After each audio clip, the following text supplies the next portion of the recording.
ज्यावेळी तुम्ही राजकारणाचं केंद्रबिंदू असता आणि त्याची जेव्हा जाणीव होते तेव्हा तुमचं कौतुक होतं आणि अनेकदा टीकेला सामोरं जावं लागतं, असं विधान सुनील तटकर यांनी केलेलं आहे. अजितदादांच्या निधनानंतर ज्या घटना घडल्या, सुनेत्रा पवारांनी उपमुख्यमंत्रीपदाची शपथ घेतली तेव्हा इतकी घाई का, अशीही टीका झाली. आमच्या पक्षाचं हित कशात आहे याचा निर्णय आम्ही घेणार होतो. इतरांच्या सल्ल्याची गरज नव्हती. सुनेत्रा पवारांच्या रूपानं योग्य निर्णय घेतल्याचं तटकर यांनी म्हटलंय. पण आमच्या पक्षाचं हित कशात आहे आणि आम्हाला पुढे दादांचं लेगसी टिकवत पक्ष मजबूत करायचा आहे, तो निर्णय आम्ही घेणार. इतरांच्या सल्ल्याची आम्हाला गरज नव्हती आणि आम्ही योग्य निर्णय बहिणीच्या रूपाने घेतला. अशा वेळेला टीकाटिप्पणी झाली, त्यानंतरही अशा अनेक घटना घडत गेल्या की ज्याच्यातून टीकाटिप्पणी होत गेली.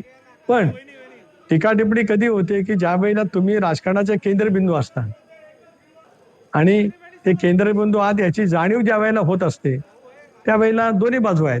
तुमचं कौतुक होतं आणि अनेक वेळेला तुम्हाला टीकेला सामोरं जावं लागत असतं.